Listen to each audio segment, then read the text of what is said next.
maybe do a little bit more digging before you give up. Because I see a lot in Facebook groups, people have tested 5, 10 different niches, or, they've done one thing for a couple of weeks, didn't work.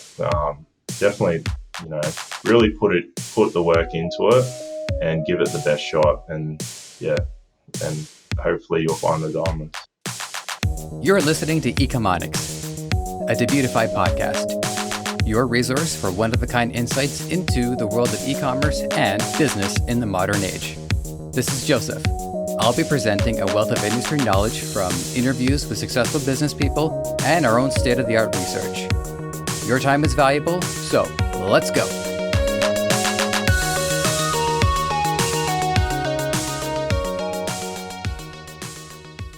Clayton Bates has a number of admirable qualities, and his business model is a reflection of that. He's reviewed over 1,500 websites and has secured a coveted partnership with Shopify in the process.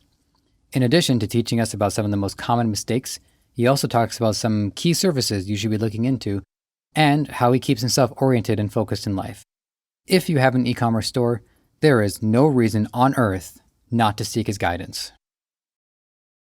Clayton Bates, it's good to have you here. Thank you for coming on to the show. No dramas. Happy to be here. Thanks for having me. Absolutely. So let's start with a broad overview of what you do these days. I understand you've surpassed 1,500 website reviews. So tell us about inspiresmallbusiness.com. So basically, the main thing we do is redesign Shopify websites. And basically, if someone reaches out to us, we will actually do a video review for their website, going through some tips and suggestions to improve it, totally for free, so they can get a good understanding of what they actually need to do to get sales on their website. And there's no pressure to hire us or anything. And then if they actually want to hire us, we actually redesign their website. So I'd say nearly all the work is redesigning websites that someone's already tried to build themselves. Every now and then we'll do one from scratch or some little small task, but yeah, most of it's redesigning Shopify websites. So, yeah. And people are typically reaching out to you, but was that always the case? Because I would imagine maybe early on you had to do a little bit of either cold calling or hot calling or whatever would be the equivalent of it. Yeah, at first it was really hard. I actually used to go on the Shopify forums and people would ask for help and stuff like that. And I would actually end up sending them a video review to their email. But last year, Shopify actually made me one of their experts. And now Shopify actually sends me leads all the time. So I actually don't have to do any marketing. I get about 100 to 1,000 leads a week for this. 100 to 1,000? Yeah. That's a lot of leads. How do you sift through those? Well, I actually they've got them sectioned out. So I actually had to turn some of them off because I actually couldn't handle just the sheer amount of emails that was coming to me. So yeah, it was pretty crazy. So, yeah, I mean, I hear lead, I'm thinking like 2 or 3. I'll find some time on Tuesday to get to these. But no, they've made sure it's a feast for you. Yeah, and I'm pretty sure they've got a tiered structure on how many leads they send you. So if you tick all the boxes, then you get more leads, sort of thing. But I guess it really comes down to all the hard work I put in 2019 to be in this position. I would say most businesses probably have their problem when they do stuff like me is getting leads. And my problem is I can't actually do all the work. So I actually need to hire more people. So it's a good position to be in, I guess. So, yeah. Oh, great. So, I'll follow up with you on that because we can check in a little bit more on your current expansion process. But can you give us some insight into how you specifically became a Shopify partner? Like, did they call you? Did they send you an email? You just said, "Yeah, I'm good," or was it a little bit more of a lengthy process? So, do you mean what actually made me want to do this, or how did they accept me through the whole thing? My inclination was the second part, but you're welcome to let us know about the first part too. Yeah, well, basically, I used to have my own business where I built a Shopify website for my business. And, it was a real struggle for me at first. And I actually went to YouTube a lot and learned a lot about how to build a website. And I think after about 3 or 4 years of doing that, I went to Bali and I ran into this woman that was actually living in Bali building websites. And I spoke to her a lot. And she was from Germany, I think, and it really inspired me that that was the funnest part of my business was building the website. And I thought, what if I could do something like this? And I had a pretty good job at the time. I had the business on the side, so I was cruising sort of in life, and it was pretty big risk to do something like this. And it Hmm. took me about a year to work up the courage to do it. Resigned, reached out to Shopify. They actually didn't make me a partner at first. So they pretty much gave me feedback like maybe if I did some YouTube videos, something like that. I did that and then they made me a partner, I think in some 2018, I think. And then 2019, they actually emailed me out of the blue and asked me if I wanted to be an expert. So I had to go through like a qualification sort of thing. So I had to give them examples of sites, how I've helped people, things like that. They come back and they approve me, and yeah, that's sort of how it sort of all happened, I guess. Hmm. So for people who aspire to also reach that status, this would be a good place or a good. I'm kind of like an off-topic question, but would people ever be welcome to reach out to learn a little bit more about getting into partnership? Yeah, no dramas Okay. at all. All right, sweet. Uh, all right. Now, you were mentioning that you were. This was also something that I read. That when you were building the Shopify store, it felt like adult Lego. Do you remember that quote? Yeah, Yeah, and I want to touch on this because I want to remember to encourage people that when they're looking for what to do, obviously money is a big motivator, but it is also about that raw feeling of joy that where our passion is derived from. So I would like to hear you expand a little bit more on how it made you feel compared to how you were feeling prior to it. well, yeah, it was just really exciting to build websites. Like, I actually felt like a kid again, building my original website. I loved Lego when I was a kid, so I guess that's how I sort of come up with that quote. Hmm. But yeah, it just felt like that you had to you had no instructions. Like it's like Lego sent you a website with no instructions and you had to work it out yourself. And that's how it's always sort of felt for me.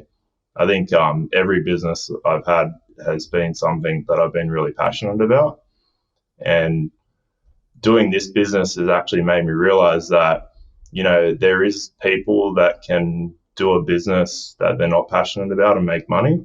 But I would say a very high percentage of people need to be passionate about the business that they do to make it work. So, Yeah, I think without that element of it's easier for burnout to set in because there's different. It's almost like there's different reserves of energy, and the more natural, the more organic the energy, the easier it is to manifest. yep, 100%. Yeah. Yeah, Um, and also, sorry, was just going to say, and yeah, also from my own perspective is that I'm Italian, so we're fueled by passion, but you don't know. For me, it doesn't necessarily need to be like 100% or 0%. Like with me and podcasting, is that I would give it like a 75% or an 80%. Like it's very high on my list, but there are things that are more passionate, but the odds of me being able to make a Legend of Zelda game are pretty thin. So it is for me. It's been helpful to find a balance for something that gives me enough drive to move forward, but still, there's other things in my life that I can just focus on the joy, and I don't need to worry about the stress side of it. yeah, yeah, 100%. I actually think my old business actually got me through, like, I was probably battling a little bit with depression a few Hmm. years ago because I had a very stressful job. And me going home and doing that side business on the side was something that made me, like, filled me with a lot of joy.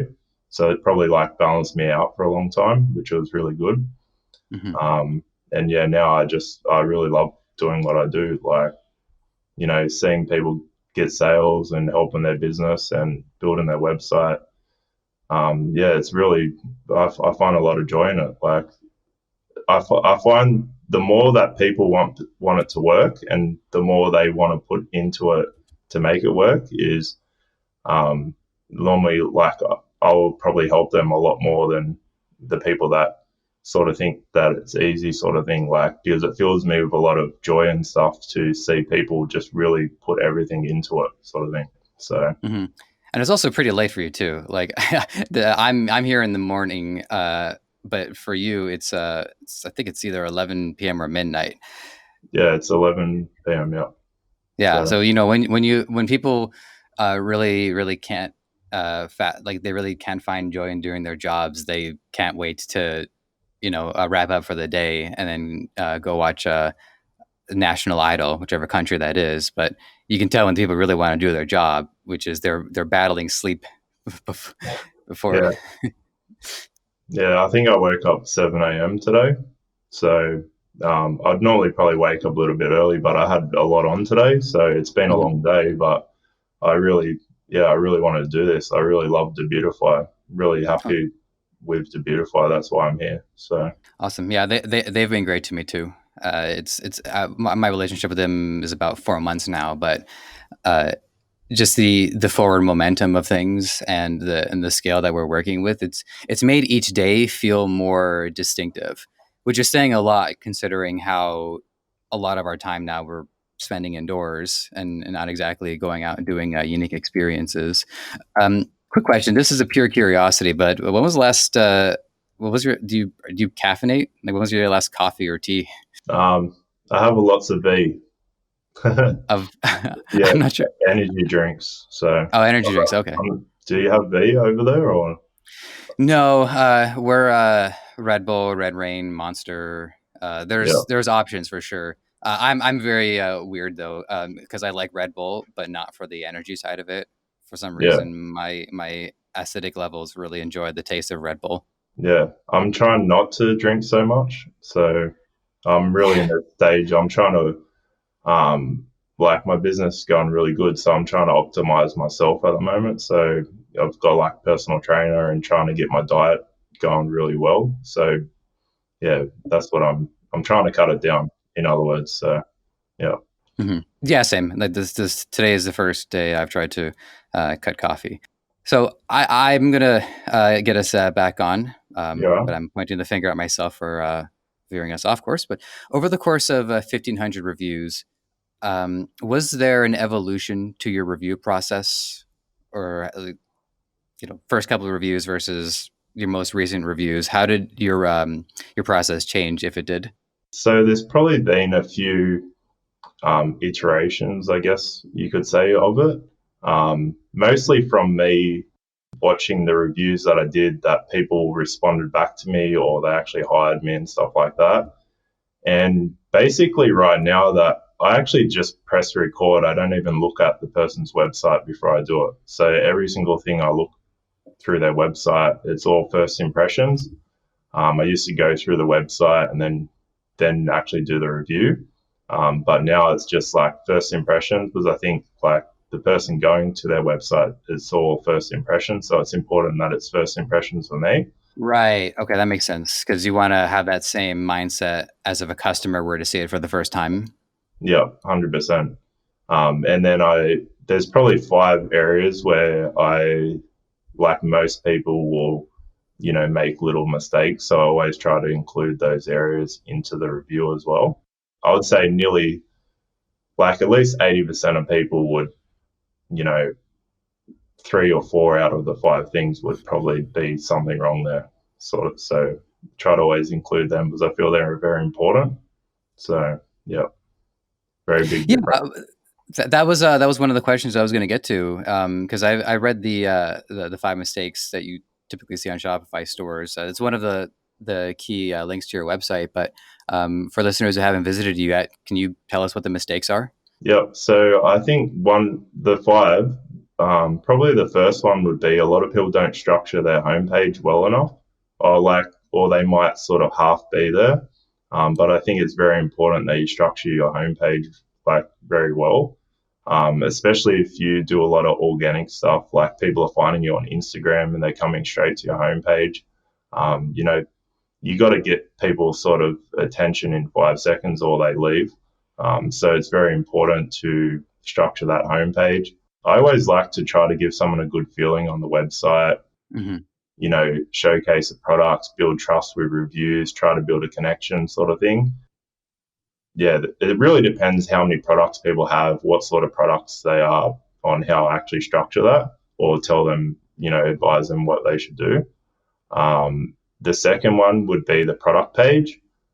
So I believe it's really important that you have like all the information about the product and build trust. I think those are the two really important things on a product page. So just for example, a lot of people have a lot of information in their product description.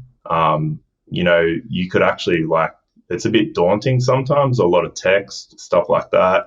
You can break it up with images. You can actually add product tabs. So you could have, instead of having your shipping information in the product description, you could have Mm-hmm. a tab like shipping information, returns policies. So you're just shorting it up. You really got the product description is the key things about about that product that is going to help someone actually buy it.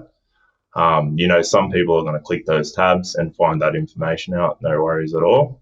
And then the other one would be the reviews. So having reviews and stuff like that.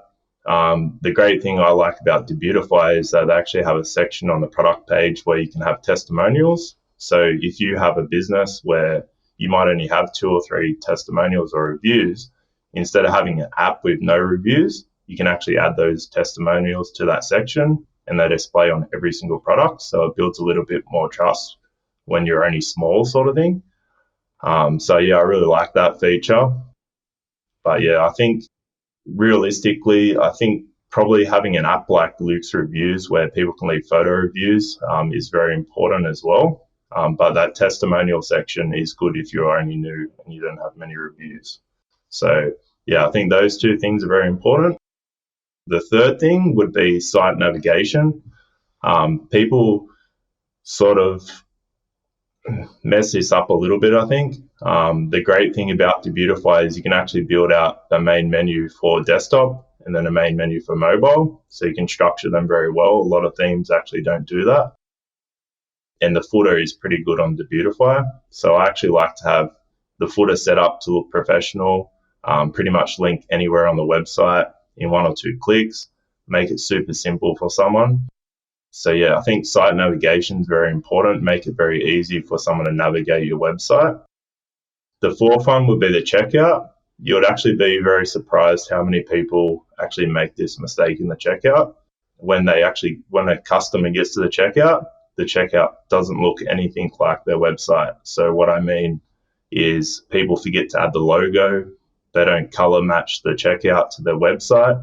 So it's not very consistent or anything like that. So I feel like a lot of people get a bad vibe when they go to the checkout because it looks completely different to the rest of the website. So that's a very Mm-hmm. important one. Like I would say easily probably 5 to 20% of people would abandon a checkout when they go to those types of checkouts when they're not consistent.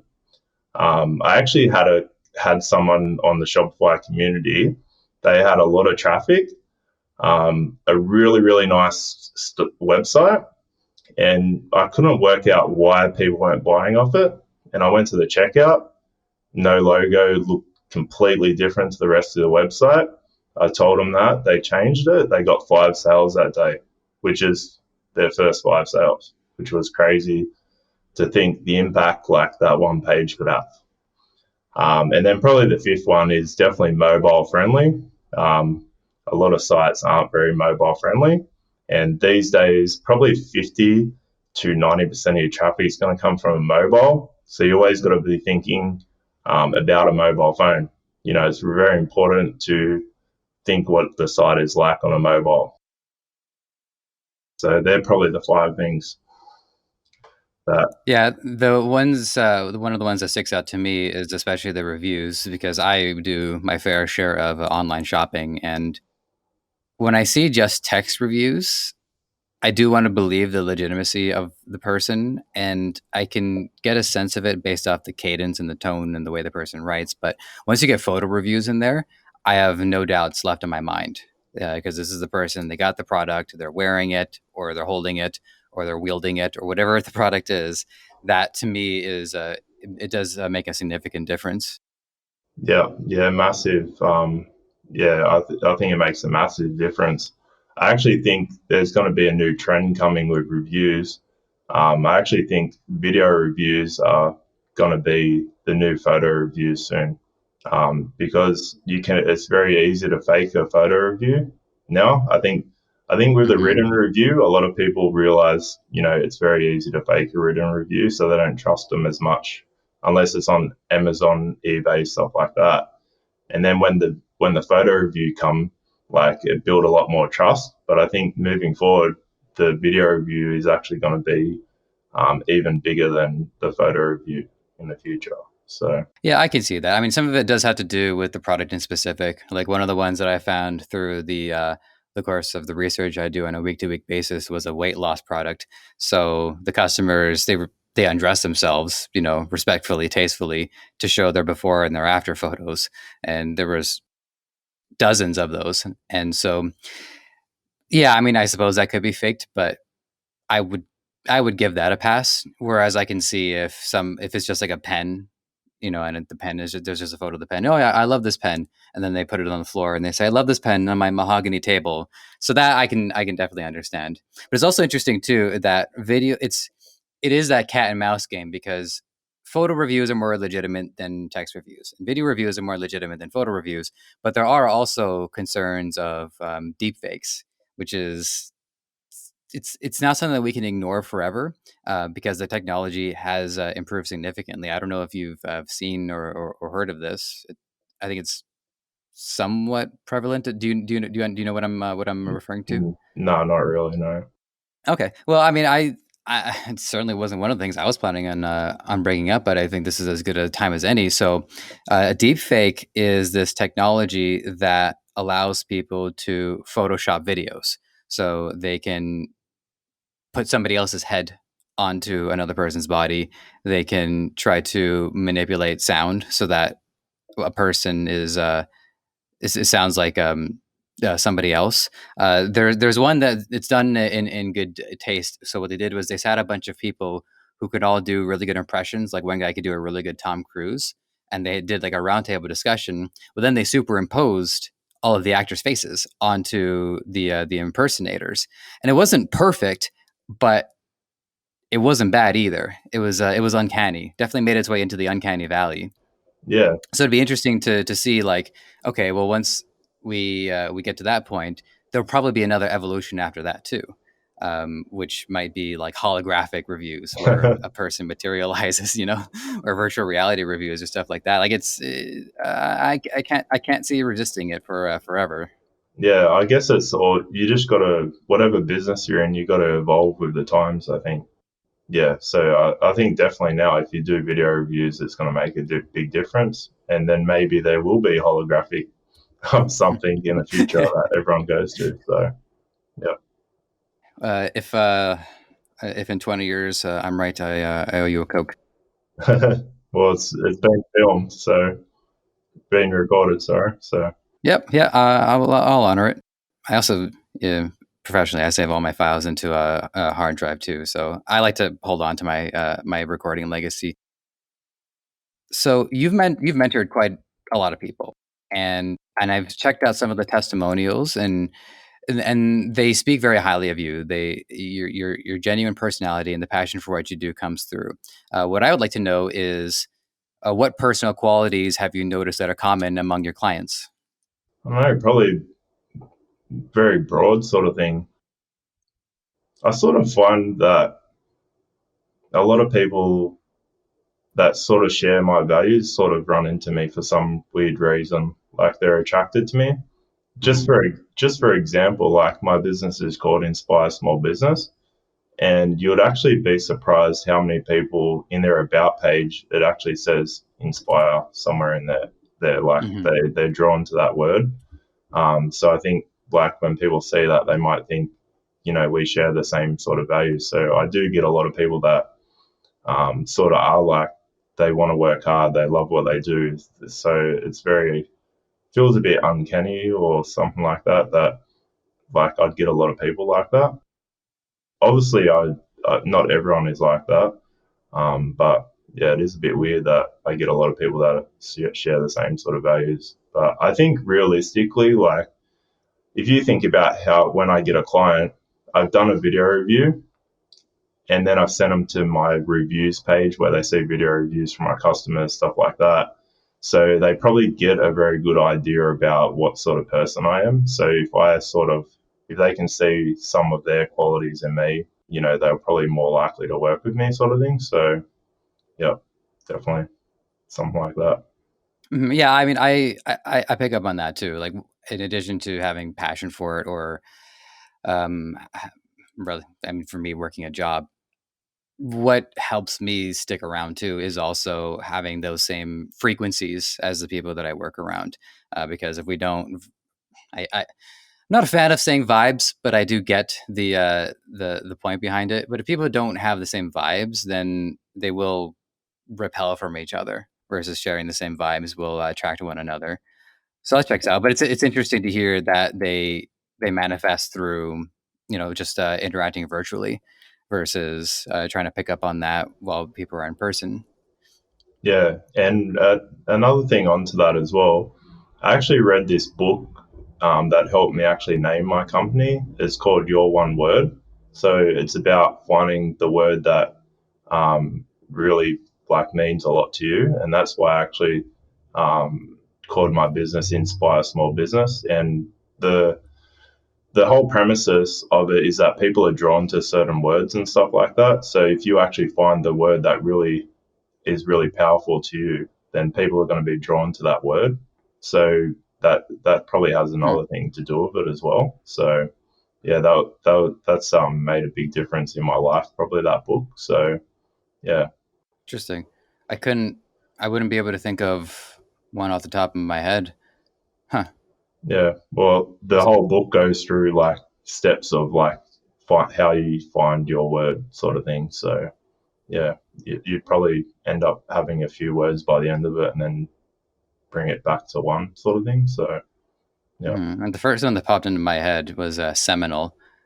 But do you recall any of the words that were like competing for first place? I thought courage was like a word. And Mm, then when I really sort of started to think about it, I was like, this is probably not the right word for me, sort of thing. Like it was inspire from the start. And then there was probably three or four other words that I sort of tried to go towards. And then it always just come back to inspire. And hmm I think one of the reasons why it ended up being like that is that in 2014-15, when I had no idea how to build a website, a lot of people on YouTube really inspired me. So I think I wanted to end up being the person to inspire other people to do the same thing. So yeah, that's why I've got my YouTube channel. It's really just, people that can't afford to actually hire someone to redesign their website. It's sort of like paying it forward. Like a lot of people hmm help me for free, and then the other side of it is that it's for my clients as well. So it's really for those two people to make it easier for them. Yeah, and I do notice that in terms of business models, is that a lot of this, and Debutify is included in this, but a lot of these models are great for people just trying to get their feet wet. Because if things are going well and they need additional help, then they can hire you, or they can sign up for more premium plans on Debutify. Or I talked to last person I talked to was Robin. They can sign up for more premium levels on Udroppy. So people might be reluctant to have to pay like an enormous entry fee to get in, but when people are willing to show some goodwill, that goodwill comes back. And I can say that for myself too. For the few years before, while I was freelancing, I would always do consultations for free. I was always happy to do it. I would get to meet somebody, go get a coffee with them. I miss those days, getting coffee in person those days. And then we would sit down and I would spend an hour just talking to them and hearing the story and understanding why they want to make a podcast. And many times they end up saying, "Hey, we'd love to work with you," just because paying it forward and putting in goodwill is a form of energy, and I would even say it's a form of currency, and you definitely get what you invest back. Yeah, 100%. I think that's why I sort of liked Debutify at the start so much, because it sort Hmm. of felt like they were in line with like my values and stuff like that. Um, yeah, definitely. Like I've been with Debutify. I think they only had 2,000 downloads when I found Debutify, so that was a long time ago. And they just, it's sort of like, I don't know, it just felt like they had my values as well. And I actually got a lot of advice and stuff back earlier, and like very established businesses and my family and stuff said that me doing the video review was not a good idea, and for free, like I should Hmm. charge for it. And that is like been one of the biggest things for my business, is that I did those video reviews. Like I go into them expecting nothing in return. Like I'm going to give that person, if they're in India or anywhere, it doesn't really matter what country they're in, I'm going to give them value, expect nothing in return, because I honestly believe like if you do give value, it does come back to you. Like Hmm.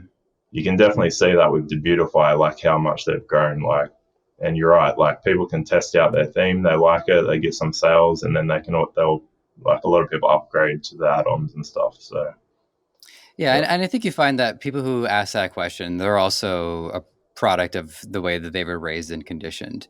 Like, not I would never want to name names, but I can think of one friend whose his father was very business oriented. Some businesses went well, some didn't, but it conditioned him to think that transactions had to be very clear and very simple. There was money, there was service, and he never recognized the importance of investing with goodwill because he never saw that himself. So a lot of times people ask questions, and a good way to ask a question is to not know what the answer is, but to be open to whatever the answer is going to be. A bad way to ask a question is to ignore any answer but the one you think you're going to get anyways. yeah, 100%. So, at the level you're currently at, I imagine that you are facing some different challenges, and one of them that you mentioned earlier is, you do need to consider hiring other people and expansion. But I'd like to know, aside from that, are you facing any other challenges unique to the position you're currently at? I would say, yeah, like, yeah, that's pretty much my only real big problem is expanding. Like, there's only one of me, sort of thing, and there's only so many people I can help, sort of thing.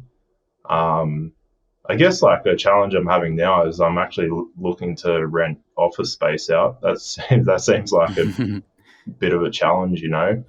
And then hiring the right people, it's something that, like in my old job, I hired a lot of people. Like I was sort of like a supervisor, looked after a lot of people. But when it's my own business, it's a bit different. Like it's really important to hire the right people to make this sort of have the same values as me and not all be about the money. Like I don't want this business to be about the money. Like I probably wouldn't help my clients so much if it was about the money. It's more for me. It's the money is great. It's good, but I don't really want to see people do well. Like and Mhm. yeah, so hopefully one day I'll actually hire someone that can just be a support person for free for all my clients. So that's one of my goals as well.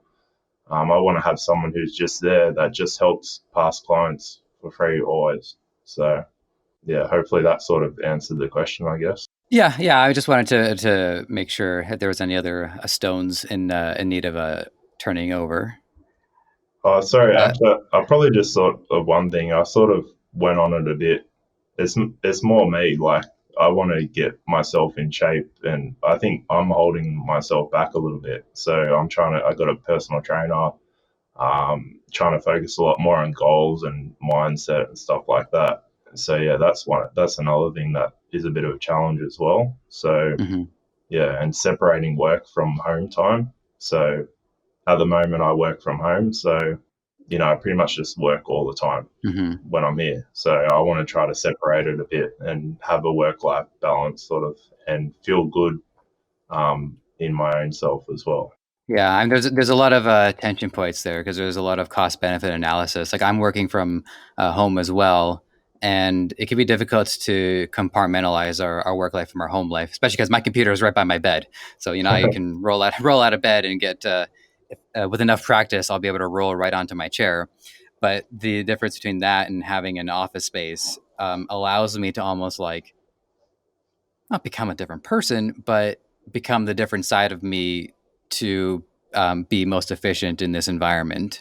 Yeah, yeah. Yeah, My and my bed's behind that wall, so it's very easy to just go in there, go to sleep. mhm. Yeah, and then also with with exercise as well. I've talked to some of the other guests about this too, and it's a point that is worth hammering home each and every chance that we get. But do not discount how important it is to have to have a routine, to have exercise, and to have a proper diet. And there were and it transitions perfectly into one of the questions I had, which was you talked about burnout in specific, and this is something that I've experienced too.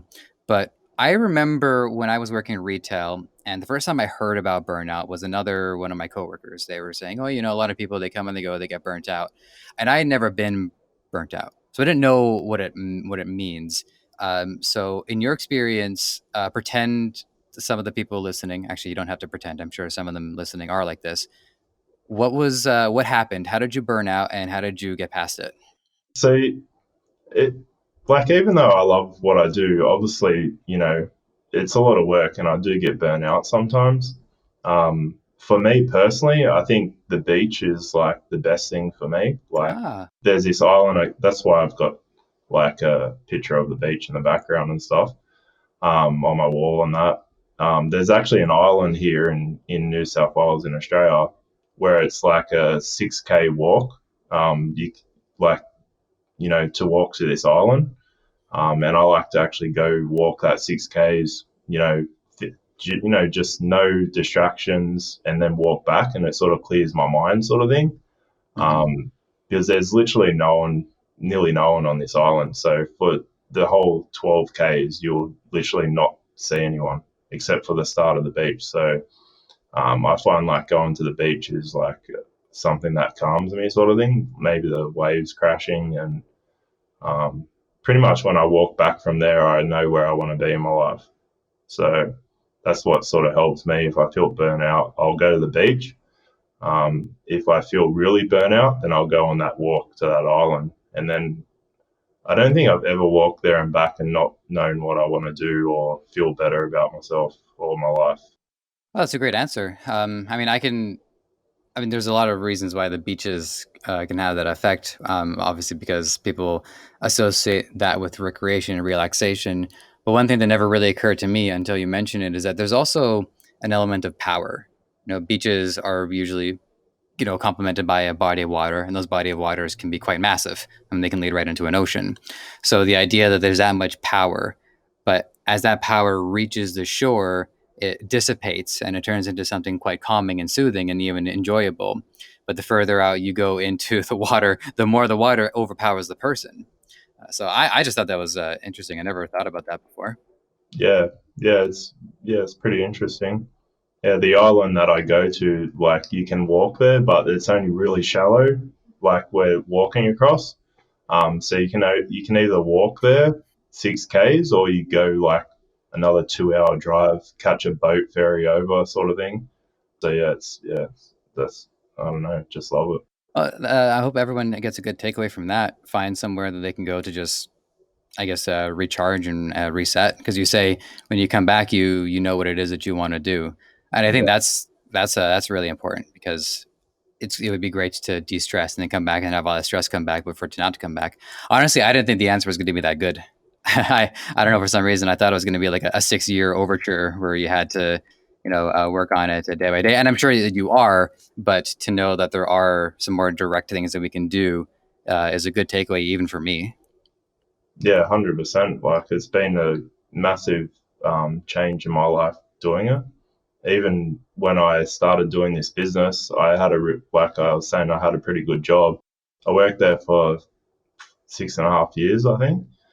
And when I resigned, I pretty much had a day off and went to the beach, and I come back and I knew what I wanted to do with my life. So it was, yeah, it's pretty special to me, that island.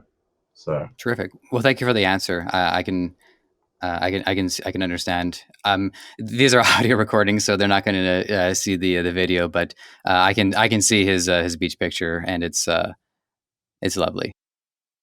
So I've got one. I'd like to have at least like one fun question, which is in one of your one of your images. You stuck your head into a gallows, your head and your hands in there.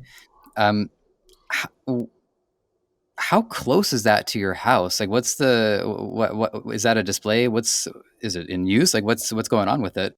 it was at a wedding, I think, one of my mates' wedding. Oh, wedding. Yeah, Okay.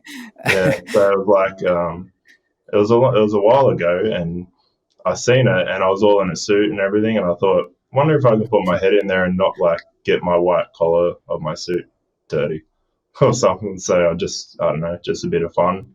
I think they had like a sort of farm sort of vibe with some mixed in with some little interesting things there. So yeah, that's how I actually, yeah, I don't know. I've always been like sort of that person who will take a weird photo or something. So or get someone to take it of me. So Mm-hmm.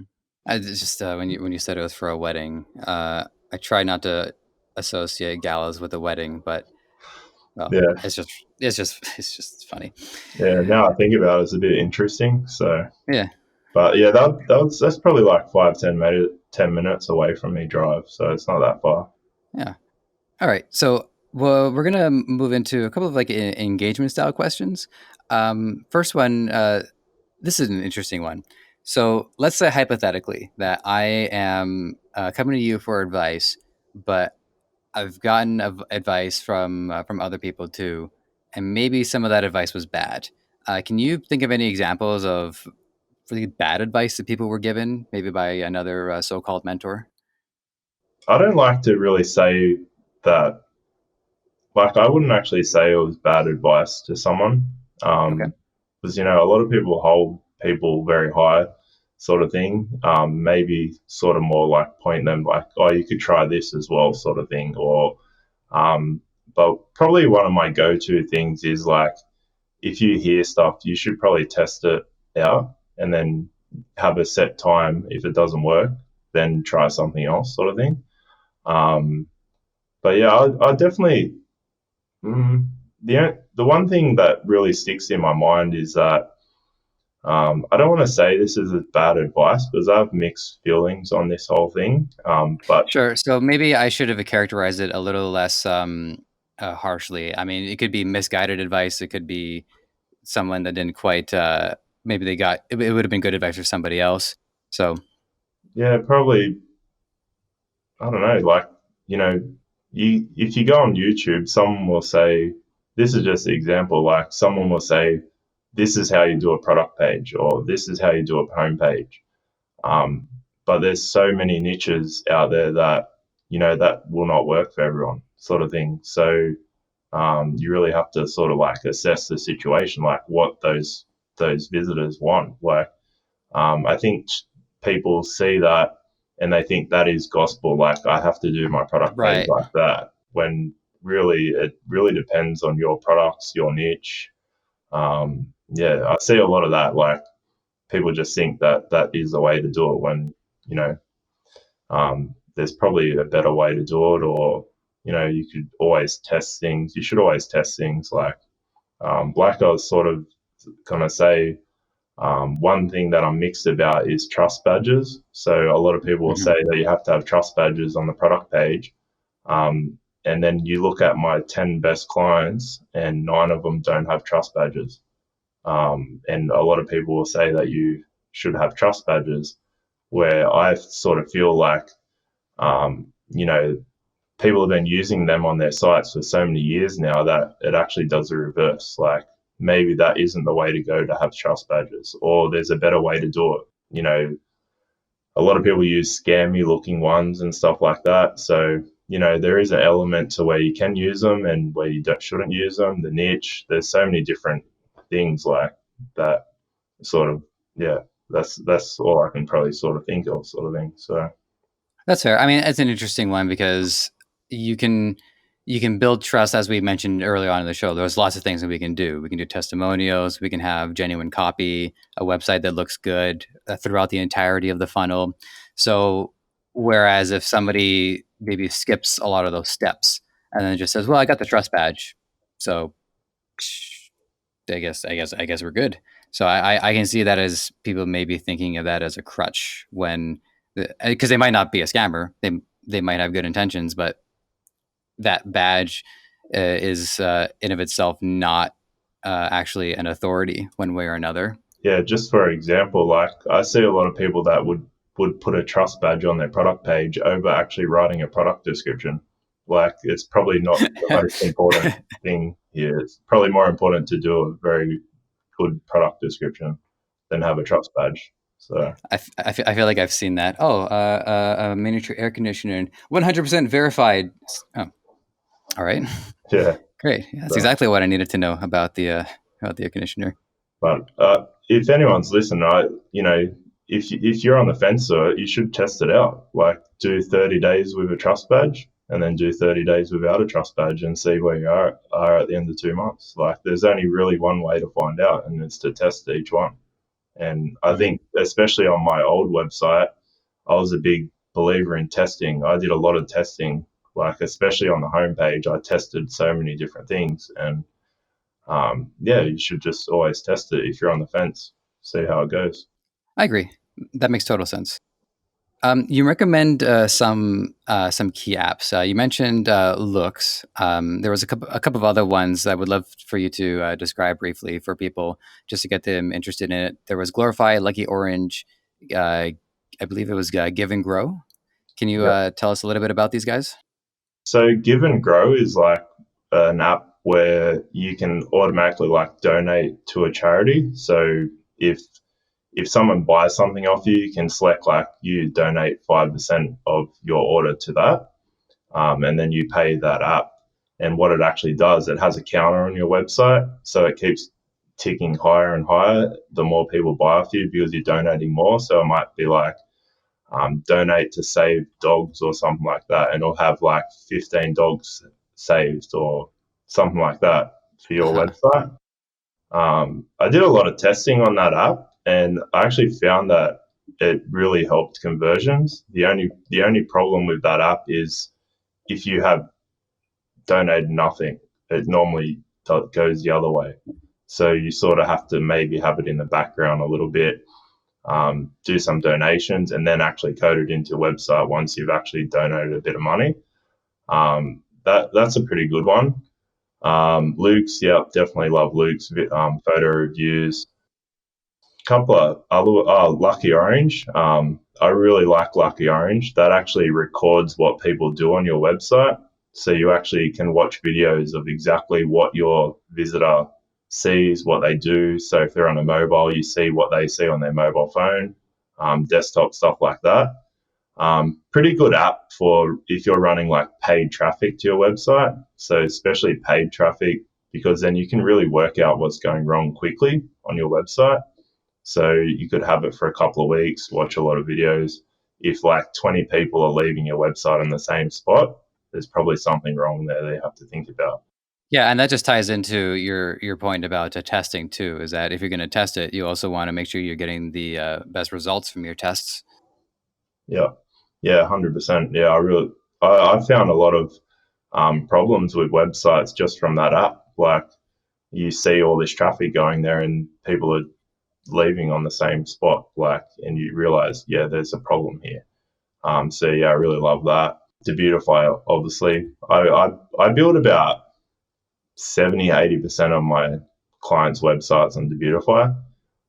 So it's a very high number. Um, like I think that's a great app. It's definitely good if you want to start out.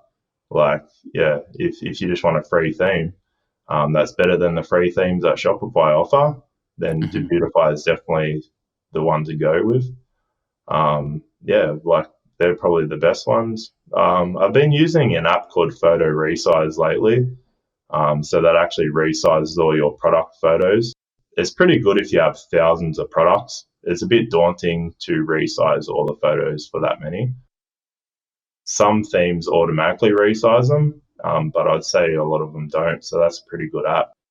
It's always better to do it yourself, but if you have hundreds of products, it's probably better to use that app. I haven't really noticed it slow down websites, so yeah, I think that's a really good app. So yeah, and there's obviously like email marketing apps. There's heaps of them. There's heaps of different ones you could use. But I really think, like, I go into a lot of websites and I'll see people have 25 apps or something, and I actually don't think you need that many apps. Like, most websites only need 5 apps max. And, a lot of people think that it's like the supermarket in the app store where they just keep grabbing everything off the shelf Right. when you don't really need that many apps. And a lot of apps slow down your website, especially if you have too many. So that's another great thing about Debutify. They've got all the add-ons, so it's all in one app, instead of having like 5 apps that do all the same things as Debutify. Excellent. So I imagine that people are going to be pretty motivated to want to move forward with this. So let's wrap up and let's just go over how people can reach out to you to get your services, and if you have any parting recommendations for people either starting their website or to have at the ready when they come to you, let us know. Yeah, so my website's inspiresmallbusiness.com. You can go there and just contact me. I'll do a free video review, no worries. My YouTube channel is Clayton Bates, Shopify expert. You can check that out. I'm planning to do a lot more videos there. Yeah, that's about it for how to contact me. And any parting advice for people getting started, even if they haven't started their store yet? Probably a couple of things, like I sort of said before, most people can't make this work if they don't love what they do. So find something that you love. There's always going to be the outliers that can do anything and make it work. But I think if you find something you're passionate about, you're going to go the extra mile to make it work. And probably the other thing is to not give up if you have a dream too soon. Like, just for me, I don't know if most people heard my story, but just for me to do this business, I nearly lost everything, my house, everything. And just when I was about to give up, this whole business exploded. So I was literally about to give up, and now this is like the best thing that's ever happened to me. And I nearly gave up. Like, I was a week away from giving up, less than that. And it's like, there's a meme sort of thing, I think, where someone's like digging to the diamonds and they're nearly there and they give up, and the other person just keeps going. Obviously, there's times you should give up, but maybe do a little bit more digging before you give up. Because I see a lot in Facebook groups, people have tested 5-10 different niches, or they've done one thing for a couple of weeks, didn't work. Definitely, really put the work into it and give it the best shot, and hopefully you'll find the diamonds. So. Absolutely. I can back you up on that 100% because, like I was saying, I've done podcasting for starting off even as a hobby. It's been 10 years. I'm 30 now, and I got into it when I was 19, 20. Maybe it was like a 1 year margin of error there. And I didn't give up. I stuck to my guns. And over time, as the industry started to flourish, I was able to build my skill set and be ready for when the demand increased. So sticking to your guns is pretty often one of the best strategies that one can have. But yes, there are cutoff points, but it's all right as long as you give it your absolute best and then some. I think you'll do pretty good. Yeah, just one thing on that I didn't really think about is you could do a business that you love, and maybe it doesn't fully work out, but you could actually take all those skills that you learn in that business into the next business and make that an even better business. Like, as long as if it does fail, at least you've learned a lot, like, about online business or whatever. You've got skills that you can take into something else. So there's no real failure if you That's true. give it a go. So Yeah, there's no losing if you're learning. yeah. So Excellent. Well, Clayton, I appreciate every minute of your time. This was a great chat. no worries. Thanks for having me. Yeah, it was nice talking to you. I'm really excited to do this. Like I've said, I just love Debutify. I actually don't think I'd be where I am without Debutify. So I really love Debutify. So yeah, I can say the same too. Believe me. Yeah. You might have found this show on any number of platforms: Apple Podcasts, Spotify, Google Play, Stitcher, or right here on Debutify. Whatever the case, if you enjoyed this content and want to help us thrive, please take a few moments to leave a review on Apple Podcasts or wherever you think is best. We also want to hear from you, so whether you think you'd be a good guest or want to weigh in on anything related to our show, you can email podcast@debutify.com or connect with us on Facebook, Twitter, Instagram, and TikTok. Finally, this podcast is created by the passionate team at Debutify. If you're ready to take the plunge into e-commerce or are looking to up your game, head over to Debutify.com and see how it can change your life and the lives of many through what you do next.